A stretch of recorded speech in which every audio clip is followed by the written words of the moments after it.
And we are live. My name is Marc from jazzguitarlessons.net. We are Thursday, March 10th, 2016, and this is the Tune of the Month Blue and Green webinar, which suits, I think it's a rather rainy, gray day here, and we've had a lot of cloudy weather here in Canada, well, in my part of the country anyways, and Blue and Green is this very moody piece, and it's kind of a chill ballad that has this melancholy, is that how you say it? So anyways, thank you for joining. I'm just going to make sure that I set up properly this whole thing. Bear with me 1 second. Okay, if you wish to ask questions live, there's a little widget button at the right of your screen on Jazz Guitar on the YouTube page. So ask questions here. And if you're watching this not in real time, of course, after the fact, then welcome.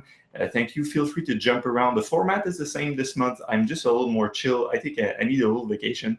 I have my green tea here. The clouds are covering the sky, and I'm having a hard time wake up. It's noon here, but so you'll have to bear with me for the slow pace. So as usual, you know the Tune of the Month Club. What is the Tune of the Month Club? Well, it's your all-you-can-eat, your one-stop shop buffet of selection on one new standard per month. Of course, the standard, we have a lead sheet. We have a lead sheet with tab. Every month, we have a chord melody, a solo, a comping study, and all of this is played in videos by yours truly, just at the camera like this. And there are instruction videos on how to proceed, of course. And there's this webinar, there's the Facebook group. You can post your comments and questions. You can film yourself, practicing the chord melodies and stuff and get feedback from other. It's a great community. So, of course, if you're watching this live, thank you for joining. We're going to get ahead and have a slow start. So that's Tune of the Month. What happened with the Blue and Green webinar this month is I'm going to cover basically the same thing. We'll look at the lead sheet, say in the first 10 minutes or so. We'll look at the harmony because it's a really interesting song. It's not a standard song like as in a Broadway tune or a show tune or a song that was first in a movie, right? It's a Miles Davis song. It's one of the first jazz compositions I use in the context of the Tune of the Month Club because it's it's a great song written in 1959 for the album Kind of Blue. Of course, people say often it's attributed to Bill Evans, who was in Miles' band at that point. But I read Miles Davis' biography, and he says, no, I wrote this tune. It's not Bill, whatever. Sometimes you see lead sheet says Bill Evans and Miles Davis at the top. We're going to cover the lead sheet, I'm sorry. And then we're going to cover the chord melody.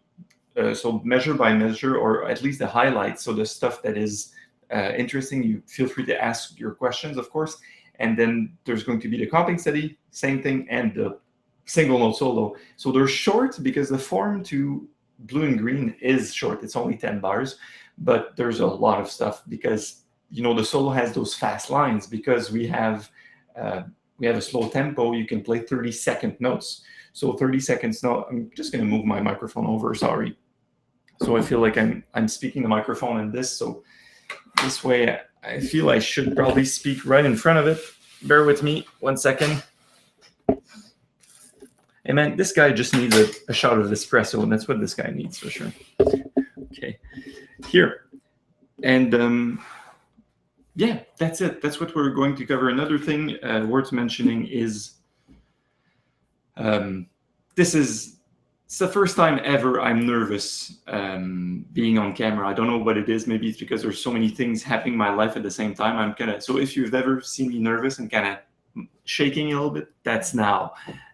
Thank you for joining. Thank you for watching this. You guys make this possible for me and for everybody else. So if you like it or if you don't like it, I really like to have your feedback, and we're always looking to improve everything that we do here.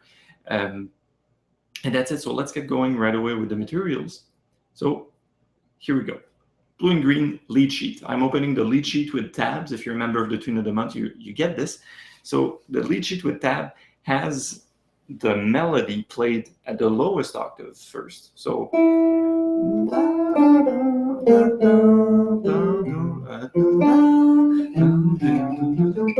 etc. And the second time it goes.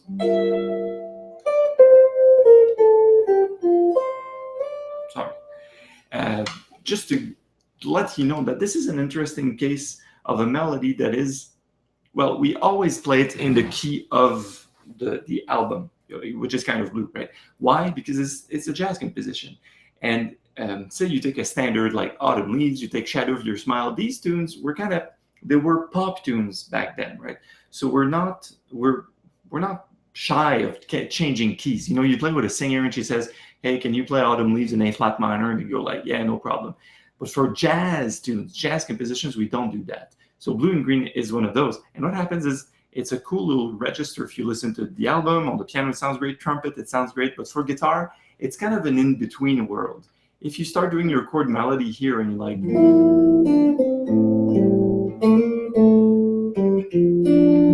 it's kind of low. For chord melody, right? It's like, it's too low. Then you go to the upper part and go,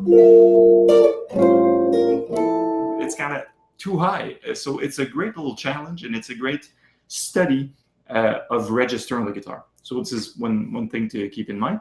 Melodies are written out. The positions are good, I think. Ultimately, since you'll always be, sorry, my neck is cracking like crazy.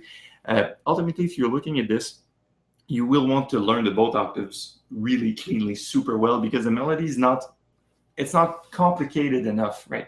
Shoulder blade crack. Sorry, guys. I think I'm a little nervous. And learn the both octaves, and learn, of course, to ornament around this, because playing the melody as a guitarist, if you walk up to a jam session and like, hey, let's play Blue and Green, and you go,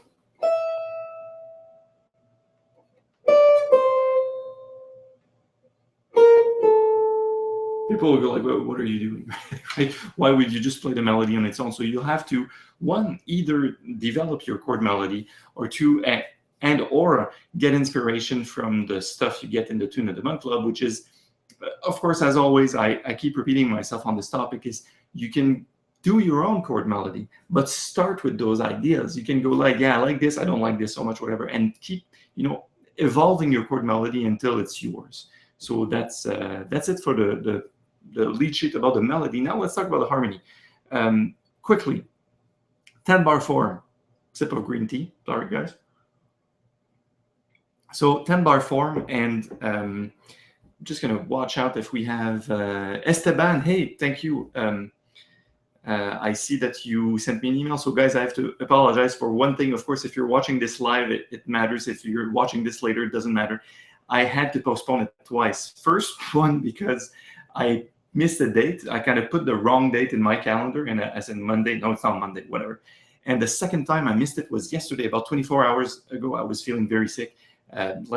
If you're following the vlog, you know what I have. I'm kind of sick sometimes. So thank you for watching live. Of course, if you have questions, you have to bear with me. My screen is full of stuff, and I will check on questions once every like 5 or 10 minutes. Okay. So let's talk about so Esteban, thank you for writing an email, and sorry for postponing this, right? So Blue and Green form, looking just at the chord and not necessarily at the melody. Well, you have to know that the melody is pretty cool because it outlines the extensions of the chords. It's not like the melody is like, oh, look, it's a third, it's the fifth, it's the seventh. Like, no, it's always like the ninth or the 11th or something, right? It's always amongst the extensions. That's what makes this tune so interesting. Well, maybe except the last note, but in general, 13 of G, sharp 9 of A, 5th 11, 13 of F, sharp 11 of B flat, sharp 9. I see this like, oh my God, they're all really extended chords, really interesting. So the form, it navigates around being in D minor. It's like a transvestite of a D minor, because it starts with a G minor chord, and the G minor is simply to tell you, well, instead of doing it, say we were to do a 2-5-1 in D minor, all right? It would go like this: E minor 7 flat 5 to A7 to D minor 7, right? And then instead of playing E minor 7 flat 5, we will play G minor 6, which is an equivalent. It contains the same notes. So if you play,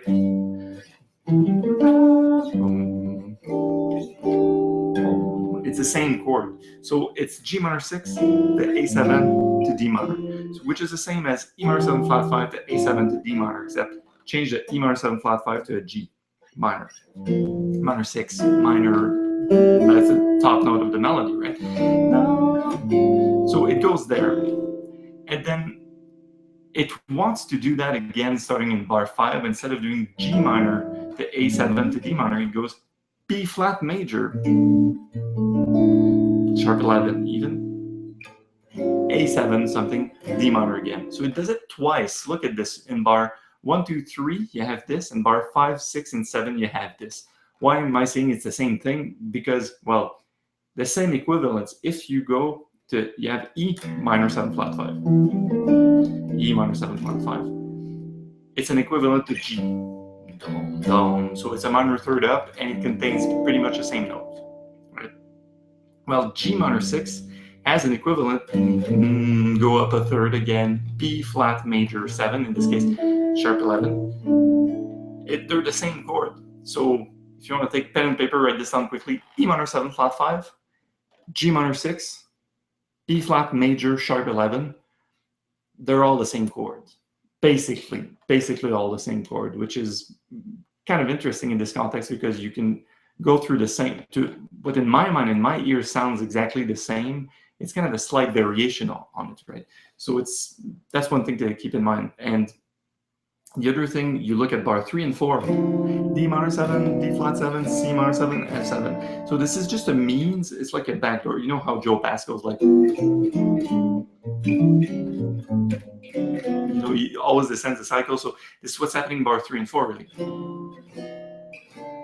And now we have the 5. F7 is 5 of B flat. It's a secondary dominant. So we go to B flat, A, D minor 7. And the only exception in that song that it evolves around D minor is in bar 8, you have an E7. And I like to play it as the Hendrix, the Hendrix sharp 11, sharp 9 here. As in Purple Haze, you guys know the song for sure. Right. So in bar 8 of Blue and Green, you get this E7 chord, and the E7 means simply that we are going to A minor after. So if you want to wrap this up in your mind, look at the lead sheet. Look at the first 4 bars as being in sort of D minor. So it's like a 2-5-1 cadence hidden in D minor, or it's a 4-5-1 cadence in D minor. And look at bars 5, 6, and 7, which is a 2-5-1 cadence in D minor again, but it's like flat 6, 5, 1. So flat 6, 5, 1. If you guys know SNL, you have to check out SNL, Saturday Night Live. I can't say this on the camera now. It's very inappropriate, but check it out. Sorry, but tangents. And then first 4 bars D minor, next 3 bars D minor, bars 8, 9, A minor, and then we're back in D somehow. So I'm just going to check out if we have comments or questions or people. Matt P says hi, thank you. And Mr. Joey Boombots, thank you very much for all these beautiful nuggets of gold. My pleasure. Thank you for being here, people. Whether you're watching this live or you're watching this later, it's the way, well, it's the only live event on the website. And I was discussing recently, I'm like, does this, really help? And I think it does, because every time I run the webinar, there's people watching, asking questions, and we always go on tangents and talk about fun stuff. So wrap things up. It's been already 15 minutes. The lead sheet, the idea of the form, the melody that uses the extensions, the harmony that's basically all in D minor, but variations on D minor, with the exception of bar 8 and 9 where you have an A minor chord. That's really how you should see it. Even when you improvise, you can say, man, I'm safe in D minor, D minor-ish, D harmonic minor, D melodic minor, whatever, or D Dorian even. It's kind of an interesting song for that. One last note. You have to listen to Kind of Blue and know what they are doing, because it's kind of crazy. It's kind of crazy the way they execute it, because they go to double time. So they don't go to double time as in the drummer plays twice as fast and everybody else keeps doing the same thing. No. They go double time. So at first they really play like this, like 1, 2, 3, 4, next chord, 2, 3, 4, 1, 2, 3. So this is as written on the lead sheet if you look at it now. Any lead sheet, basically. 3, 4, what? This is a bare bone, like I'm tapping my foot. D minor 6/9-ish, Hendrix chord, hey, then back to A minor. Last bar. Now for the solo, they go like this, ready? 1, 2, 1, 2. So each chord lasts half its time. 1, 2, D minor 6/9,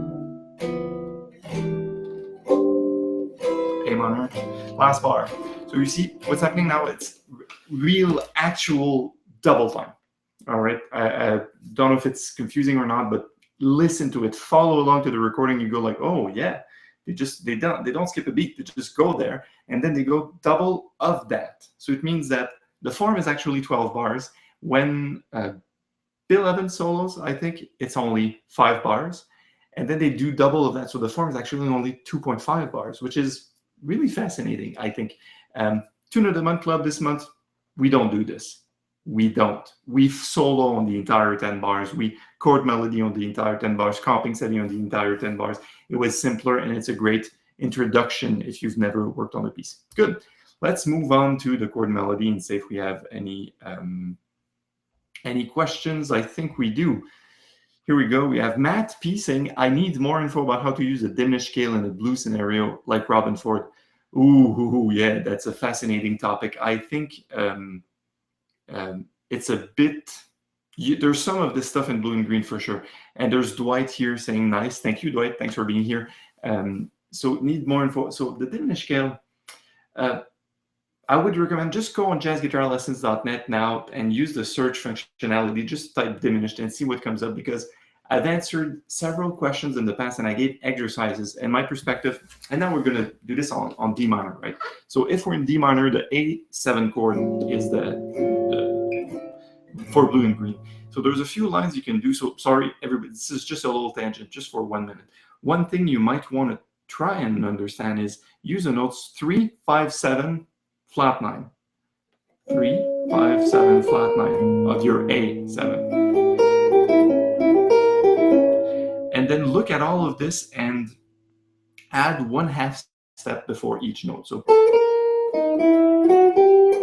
and if you do it ascending to the 3, to the 5, to the 7, to the flat 9, you get this diminished scale. So that's basically what Robin Ford is. I mean, I didn't dissect Robin Ford's playing. It's great, like great bluesy, groovy lines. But that's how you can take your 7 chord and just raise up the heat. You know, it's like a 6 now. Bring it to an 8 out of 10 instead of going like just bare bone dominant. You're gonna go.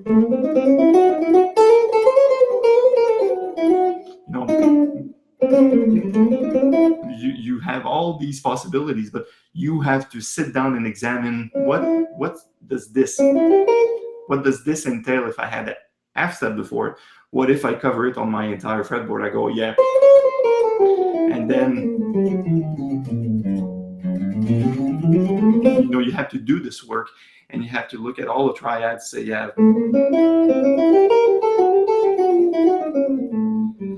What is it? Yeah, this one. Sorry. So I can't, give you an entire lesson on this, Matt, but this is a nice pointer if you want to get going with it. All I played is all in the diminished scale, but it's so condensed that you have to look for this stuff. There's 8 notes in the scale. Forearm massage. It's always great right here. My little guitar strings, ding, ding, ding. They get so stiff. So yeah, you just have to take this material, take it apart, see what triads are in there, see what lines are in there. And Matt just answered. Thank you so much for helping with that. My pleasure. It's just great. Great stuff to work on. And one of the ways I worked on in the past is just saying G7 flat 9, to C. But you have this G7 flat 9 lasting 7 bars of hell. It's just like G7 flat 9, G7 alter, G7, then resolve to C right at the end. So I spent months just practicing on this very tense dominant. So whenever there would be a song and there were like a blues or a dominant stuff, I could bring up that stuff with me and play like these diminished licks or altered licks or whatnot. So hope this helps, and I'll see. I have another question by Jose here, saying, "Hi, greeting from Brazil. Hey, halfway around the world. One question: what's your approach to connect ideas line on D minor 9 to D flat 7 sharp 11?" And I'm assuming you're talking about bars 3 and 4. Well, to tell you the truth, I don't really, especially if it goes too fast. I won't connect all the ideas and be super specific. I would just go playing D minor and then playing F7. But the band will be playing these chords, so I'm not necessarily responsible for doing all the work, right? So I would go. So let's have me play. I'll play the first 4 bars of blue and green, and then the first bar of 5. So I'm gonna go G minor 4 beats. Right, 1, 2, 3. So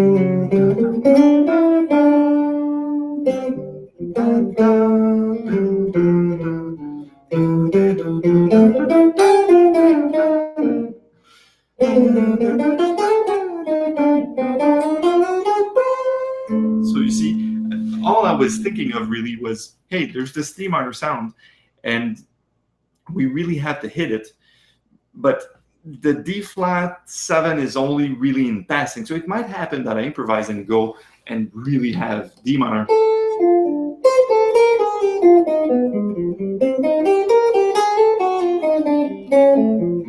Like I just outlined.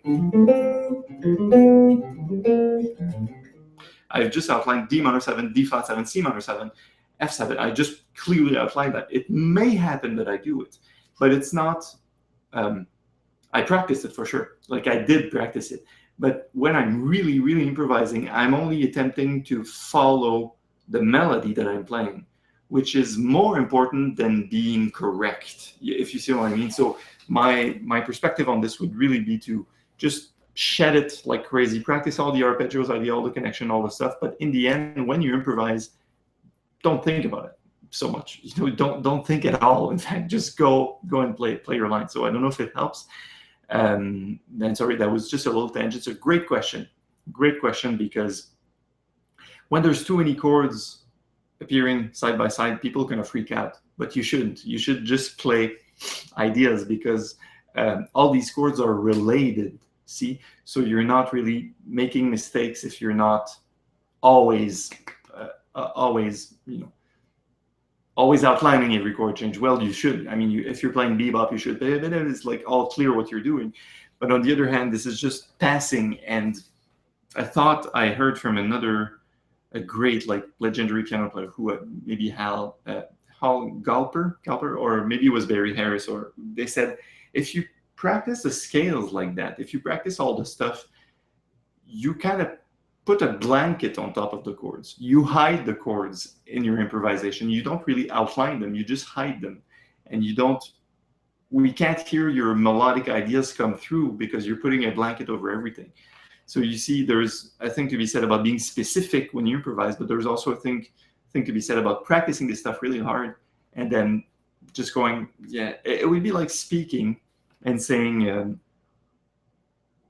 when should I plug this verb or this noun or this, like, when should I do this? And I'm like, well, you don't. You just think of your ideas. You think of what you want to say, and your brain fills in the blank. You have ideas, and you don't think of every single word individually. So I don't know if it makes sense. I'm going to continue on with the chord melody, and please let me know if you have questions in the meantime. Of course, the chord melody is only twice through the 10 bars form. The first time it does like the lead sheet with the tabs in the Tune of the Month Club. It does melodies here. And then at bar 11, which is the second round through the form, you get, here, you get it all the way up here. And something like that. So we're going to run through this because it's really nice. There's this connection in between the lower part, and it's towards that bar 10. Sorry. So it was meant to be played as one big thing, but you could take it apart and just practice on half of it and practice the other half later. Ready for this? Let's jump in. First bar, G minor 13, no big deal. So it's a G minor chord, like G minor 7 like this. Let's go like this here. So we have a G minor 7 like this, and we have a 13 added. Walking bass. So this note is here, the D note is here, walking bass.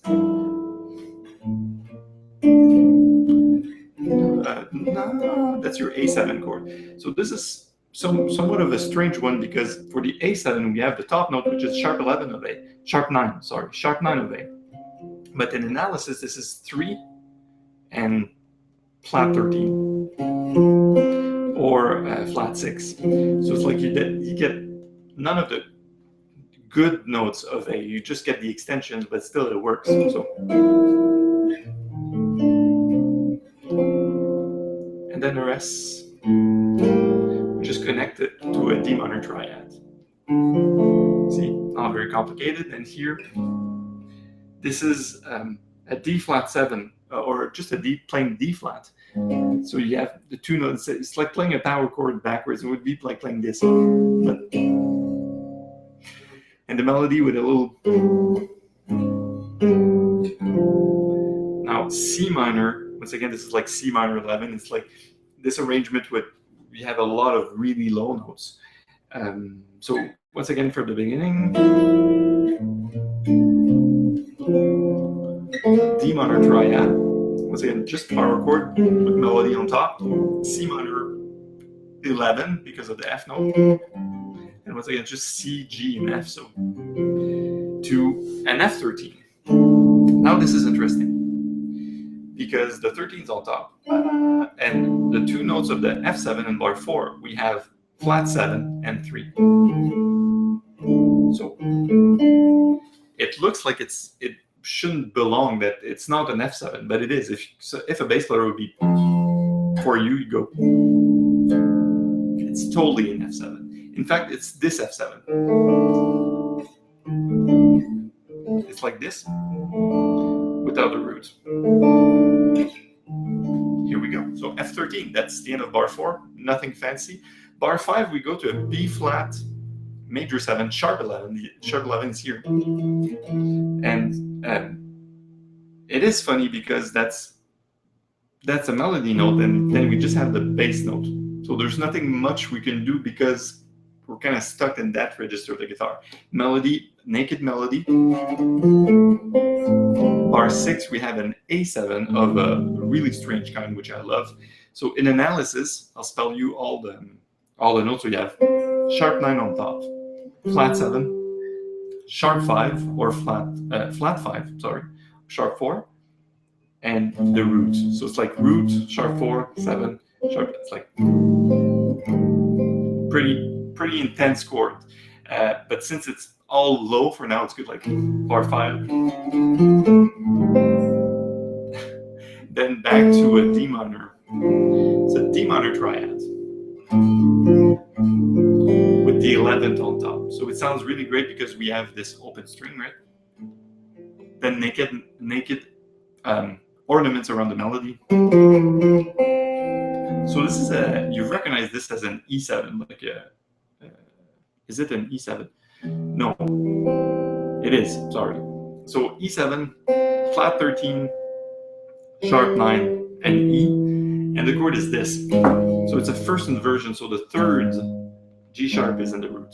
It is in the bass. Kind of a hard chord to play, so I cheat. Personally, I go like this. That's bar 7. I place it after I go. You see this in the video, then this is just plain E7, like cowboy E7. And bar 9, we have an A minor 9. So I took the C chord, cowboy chord, remove the index, so you get, and then remove this finger, so you get. All you're left with is really an A minor 9 chord. So you have the root, you have the 5th, you have the 7th, you have the 9th. got here. And then for the ascending part where you get a G minor, you're going to that G minor that's going to be here. Because we started here, now we want to get to that. So there's this ascending D minor, E minor, F major. So this is really not in the context of the tune. This is just an exploration going into, going to the next octave. So, sorry, A minor, bar 9. Ascend. Go, go, go, go.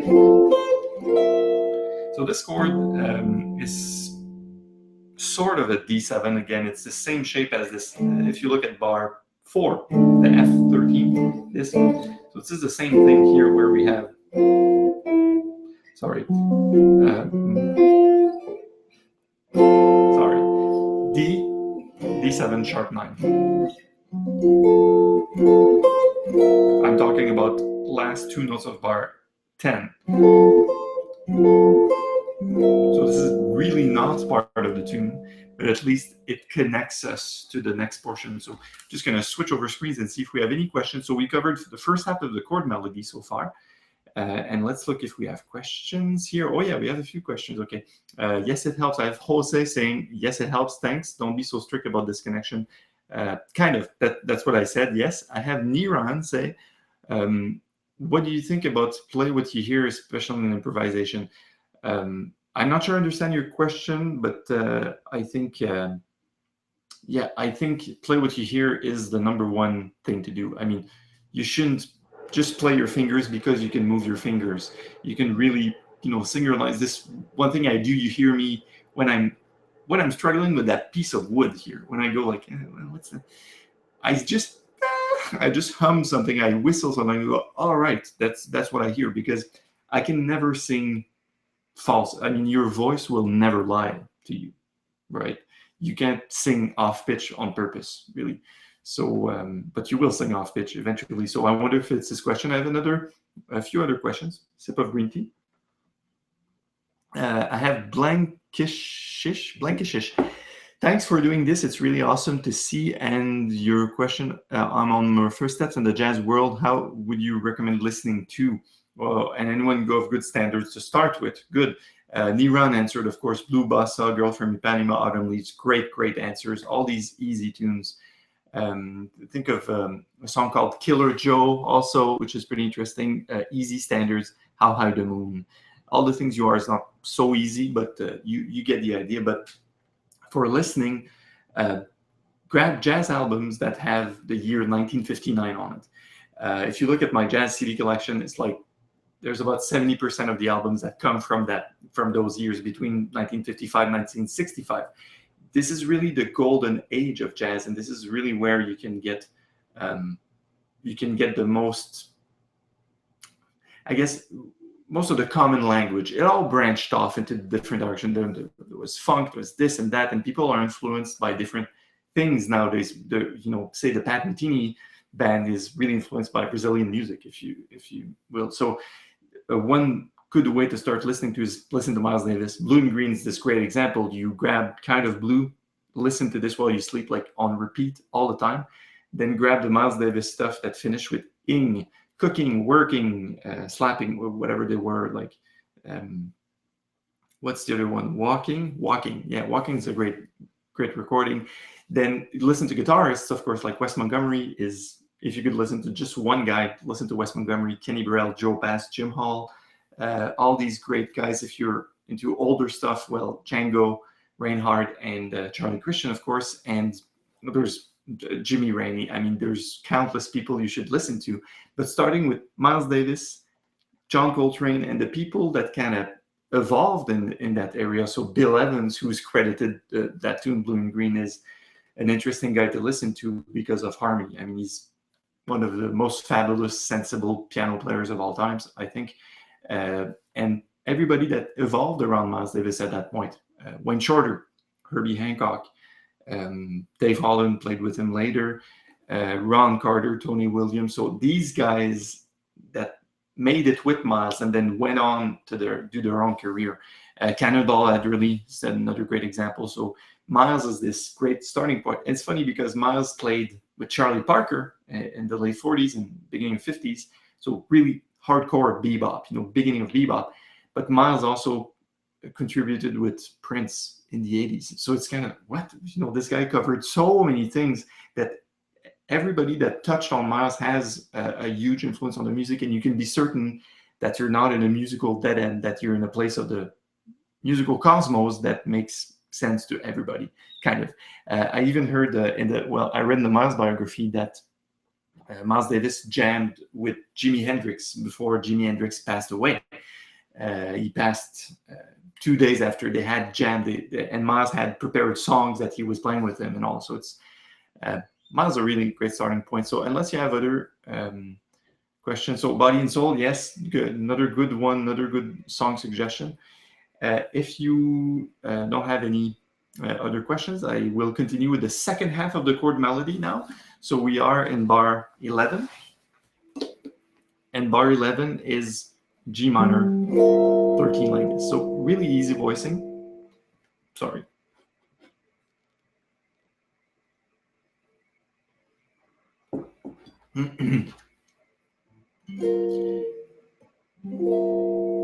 There's a really easy voicing that you use mostly for, so you can just bar with your index. And then there's passing chords. So eventually what we're aiming at is bar 12. We're aiming at this, which is another, well, we call them quartal voicing because they're all like this, right? They're all, so this A7, so there's passing. So this is worth taking your time, look at it, look how it works, because the melody goes, instead of being, how people would usually play it now.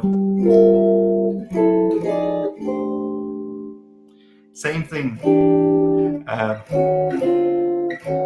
These quartal voicings, so all the same kind of shape. To a diminished chord, which we talked about earlier, talking about Robin Ford, so A7 flat 9.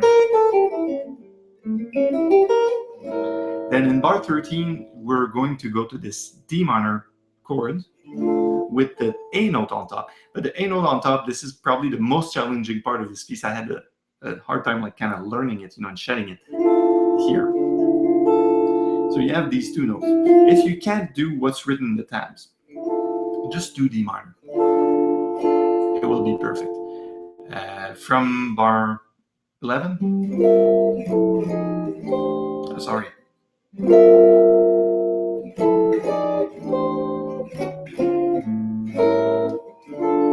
That would be fine, right? So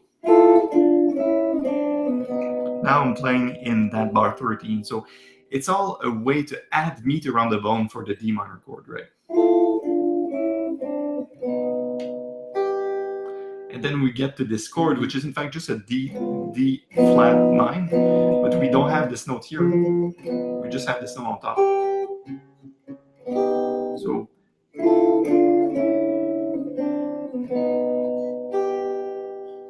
then we're going to a C minor sort of, it would be just C minor 7 in bar, is that it? Yes, sorry. And C minor 7, but sus4, so we have this note here.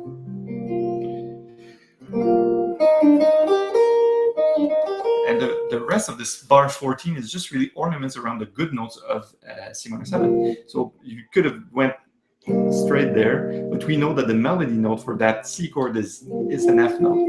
So that's really an easy way to say C minor. Right here. Whenever I hear this is an F13, right? So we're in the second half of bar 14. So it's really, and the sheet says flat 9, but there's no flat 9 there. This is my bad. Sorry, guys. Typo. It's really just an F9 with the 13 here. And whenever I hear this, whenever I hear bar 14, I feel like I want to go,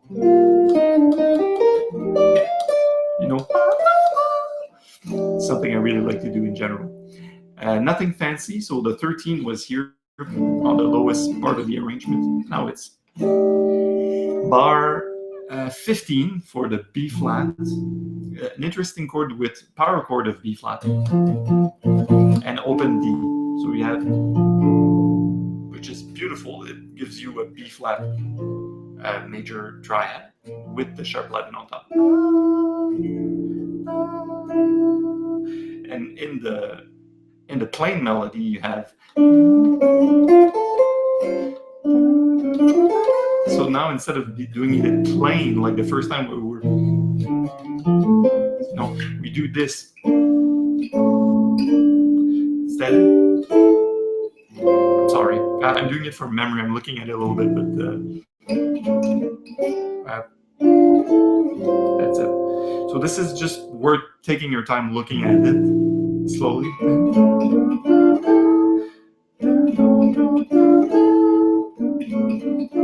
Just a little fancy thing that even if we analyze it, it's just passing. A7 flat 13 flat 9. Everybody knows that chord. Now you do.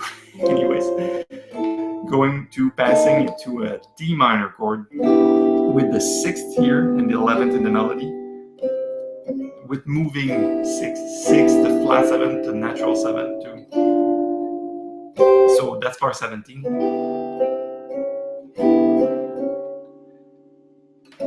Then going into bar 18, which is my favorite bar of the whole chord melody. So it's an E chord, and this is one of the I call it the despair chord, because you go like this. And when I recorded it, you'll watch a video on the tune of the moment, it's like I have to take 2 steps to put my fingers there. So what you have is this.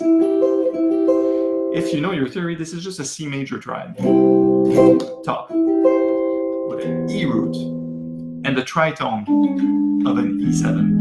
So it's like playing this, E7, keep just a 3rd and 7, keep just a tritone, and put it at the bottom, and on top of that, play C triad. So it's kind of a, but the melody note is the C chord. So unless you wanted to do Hendrix again, and go like this, which is okay, but now it makes sense to go, right? And then I just played the entire bar 19 for you, so it's just a big A minor. Sorry, A minor 9. And not even, there's this note that's not, doesn't even belong there, but it resolved. Right. And that's it, we're done the chord melody. So once again, bar 17, E7 to A. It's just a really nice, in fact, it's like playing an E7 while you have your 8. It's like E7.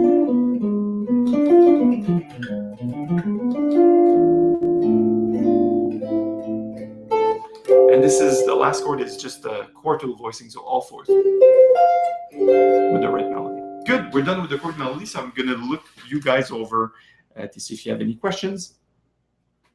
Bear with me 1 second. Yes, thanks a lot, it helps. How to create movement, this is a question by Niran. How to create movement in chord melody? Well, as you asked earlier, it's like play what you hear, that's one of the things, but playing chord melodies by other people is one of the greatest answers I can give you right now in a short moment, because chord melodies by other people will have you, you'll see things you never thought you see. So sometimes I grab this Barry, Galbraith, or Wes Montgomery arrangement and I go like, why didn't I think of this? Because you harmonize it, you get your chord melody with the stuff you know, with the chords you know, arpeggios, whatever. But when you see other people do their stuff, you're like, ooh, okay, that's a great idea. I think I should, integrate this into my playing.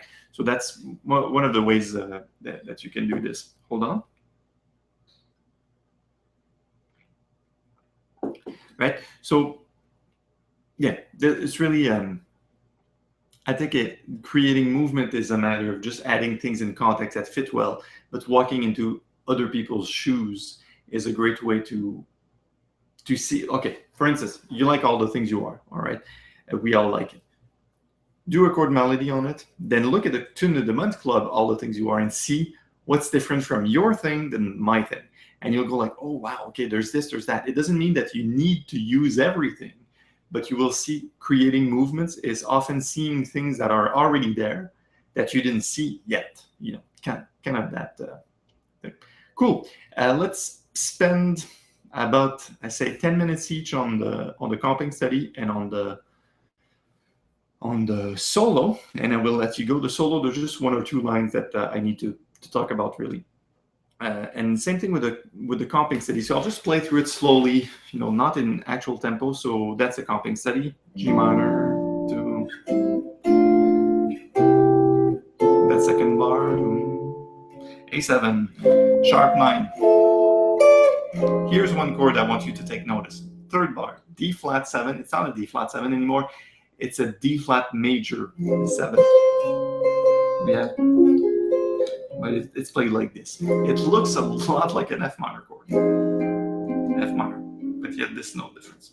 All right, so D minor, bar 3. That's creating movement, by the way. Niran, you had this question, it creates a lot. Go for a descending line and see if you can see how I did this. So it goes.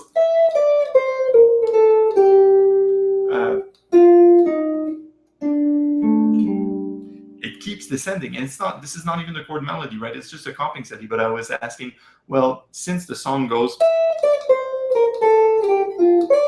let's see if I can go.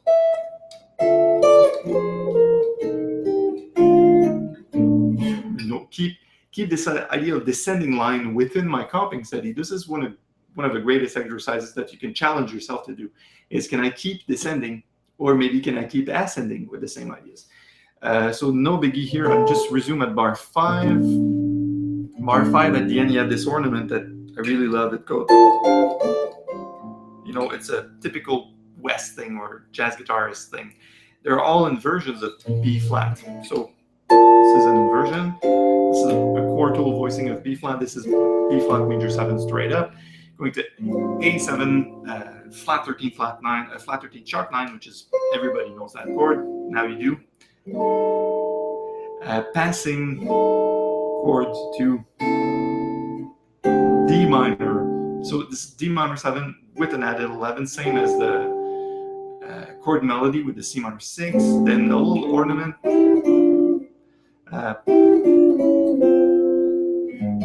This is an E7. If you don't know why these chords are called E7, write down the notes on paper and try to analyze what does this mean to you. You will realize it's just often the 3rd and 7th, then a ton of extensions, a ton of bad notes on top. And now we reach bar 9, no big deal, just an open A minor, D minor of some sort, D minor 7, bar 10. Now, second chorus, G minor 11th, with an open D here. Love that sort of sound. I think the main interest point of this whole this whole comping study is coming up right now in bar 12, which is at A7 with this ascension. Again. So we had a question by Matt earlier talking about this diminished idea. Well, here you go. You have this chord, which is A minor 7, the A13, right? Repeat the exact same process. Sorry, camera. Repeat the exact same process, a minor 3rd up. So for us, it means 3 frets. So go. Same fingerings. 3 frets up again. Again. So this is all really diminished, right? It's the definition of diminished itself. Right? Then to a D minor. D minor 9, that is the same shape as if you look at bar 3. It's the same shape. Really a shape that I love. Here, that's bar 13. Then keep.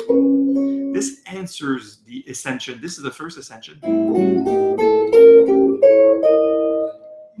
Then an answer ascending line. So this is C minor 9.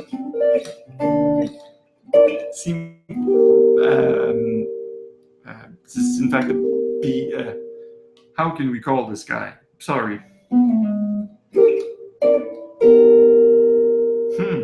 It's like a C minor major. It has both a major 7th and a minor 7th in it. I never thought how to name it. I just felt it suited it. Then to plain C minor. Our friend the F13 here again. And now we reach bar 15. We have just this pause. So you see how nice this is? You go from here. Ascend something crazy, then an answer to something crazy, then something we know that's really, really typical. Little line.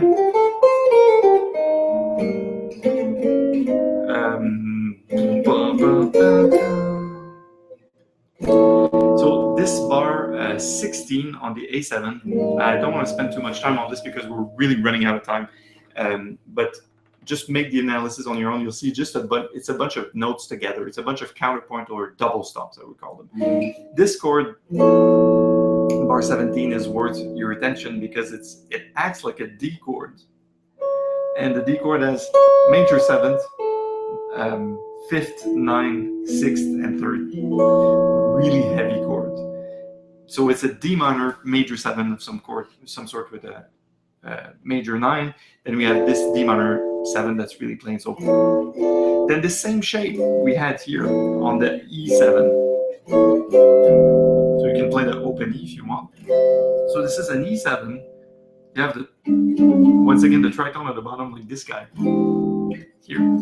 But you have a C major triad on top, which is here was a C major triad, right? When I told you this earlier in the chord melody. Now it's still a C major triad, but it's inverted, and the fingering is this. Don't cry now. Okay. And finishing it up with so you see we pass a D flat major triad, a C major triad here. A minor to D minor 9. Almost done. And then there's this little ending to the compensati which goes. It's just ascending on G minor, basically. And then A7 sus. Then traditional jazz ending. This is worth checking it out. I don't have to analyze all of it. It's just a blues line descending, then this D minor major 7 chord at the end. So that's it for the compensati. We have only about 7 minutes left. I'll try to cover one line from the solo because I don't want to take too much of your time. And it's really the stuff that is important. The solo is to practice it and to understand, to see the continuity. I think that's really what's mattering most to me. This whole Tune of the Month Club, whatever stuff I put online, you see, I start with a melody, and I don't just play good chords on top of good notes on tops of the red chords and arpeggios. No, it's not about that. It's about following ideas, really. It's about taking apart what you did later on and go, oh wow, I did it unconsciously, but this is like an answer to this. Musically speaking, it's like a discussion. It's like a musical discussion, which I love. So let's look at one thing, then I'll let you go. Gotta do my things. I have to carry on with the rest of my bar 6. This ungodly 32nd notes. So it's a double of 16th notes, right?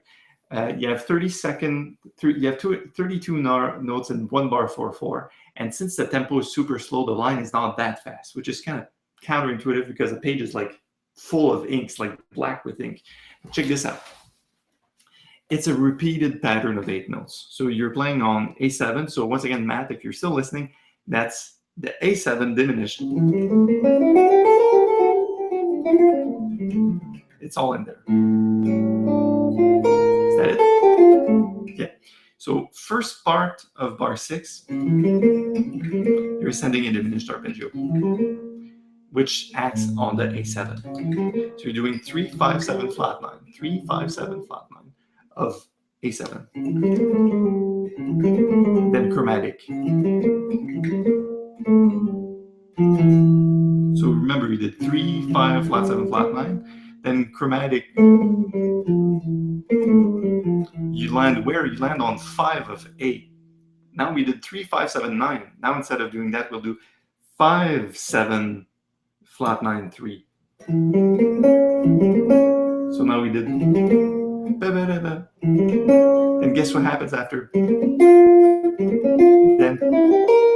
So we keep repeating the same ascending motion on kind of with connecting descending lines. So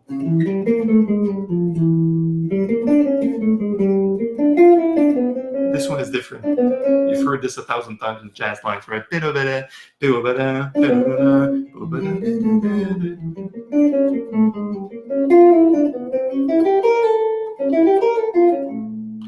the ending is a tiny bit different. So my point is this. You will have to rehearse this. You will have to shed this on your own. But it's much easier to see that it's the same pattern repeated 4 times rather than to try to memorize 32 notes. So you say, wow, okay, what is the arpeggio of A7 flat 9? So it's 3, 5, flat 7, 9. We start from 3 and we ascend it. Then we start from 5 and we ascend it. We start for flat 7, we ascend it. We start for flat 9, we ascend it. But you keep using the same 4 notes. You see what I'm saying? And the same little thing happens at bar 15 and 16, where you have this B flat major 7 chord, and you have a line that goes. So it's much easier to say, well, that's 3, 5, 7, 9, than 1, 3, 5, 7. So you're still playing on all the good notes of B flat major 7. You don't have to reinvent the wheel. It's just they're good notes. Then that's it. And bar 16 is interesting because it's reused at the end. So bar 16 is again, sorry.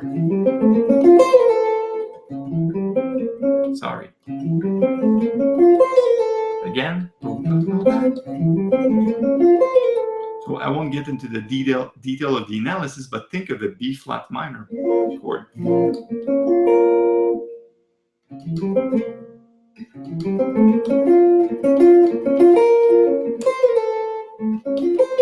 So you see there's this whole B flat minor major 7, 9, which is the Crimea River Lake, something like that. And this fun line is repeated. So you get bar 16 on A7,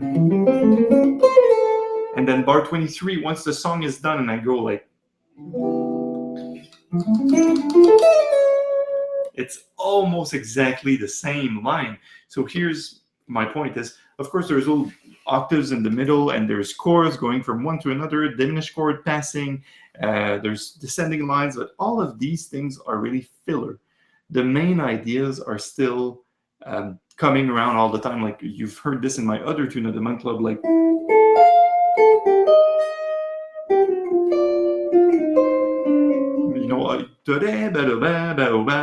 so the same ideas keep they're everywhere, but they're kind of buried inside the filler of descending scales, patterns, and this and that.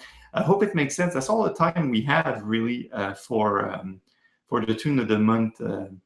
I have Jose commenting the famous Crimea River, a little funny face. It's a great lick, right? And it appears, you can probably spot it like 5 times in the blue and green solo. So I have a few more questions. I'll just put the guitar down to save my shoulder blades. Getting old, getting really old. It's not even funny. Last weekend I turned, you ready for this? 32. Can you believe this? I still feel like I'm like 13 in my mind. So Esteban asked, or says a comment, says, when people play fast line, do they think they are previously rehearsed licks or improvisation 100%? Great question. I think sometimes the fast lines can be improvised, but my perspective on this is, even shut off the amp, save the treves, save some power, and there's this hum. Did you hear it was bzzz, and I was like, so quiet. There's Valentino saying, hi, Valentino, we're almost done. I'm running out of time here, but you can always rewatch this webinar from the beginning, of course.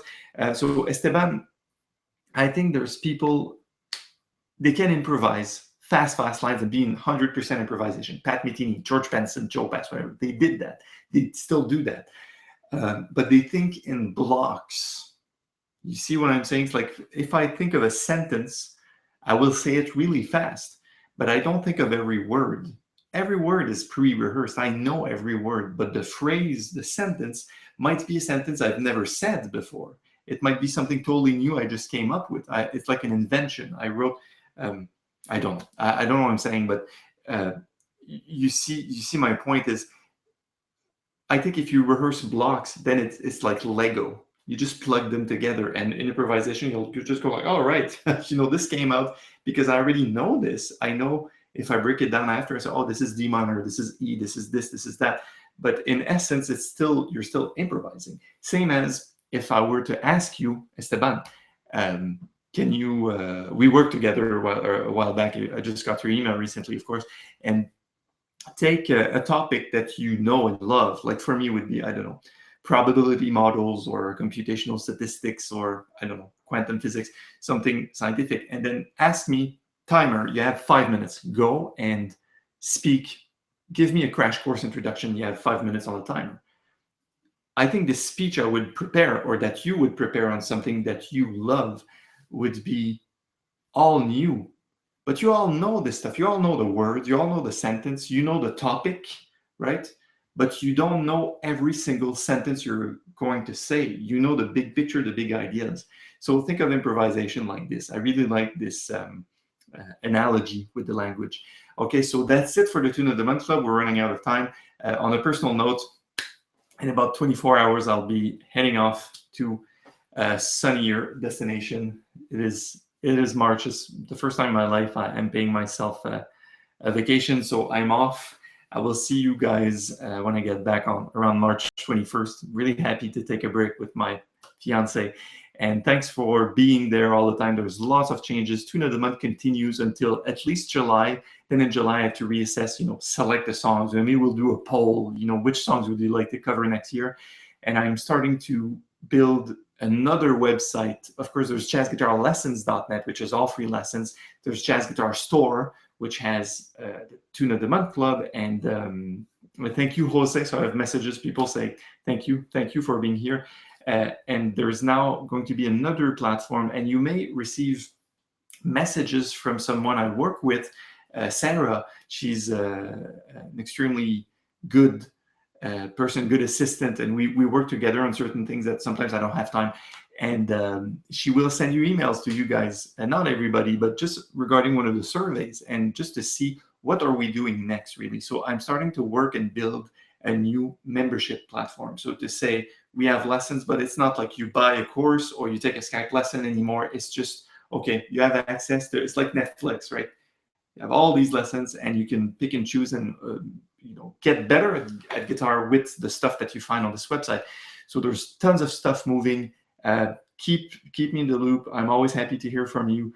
There's a weekly newsletter. There's one that went out on Tuesday. There's one next week. Even though I'm gone, I prepared it.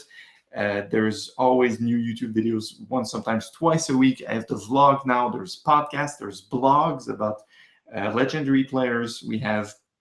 Recently we had top 5 George Benson solos, and we keep building the blog like this. So stay in the loop. There's always new stuff. There's always ways to share and comment, subscribe anywhere.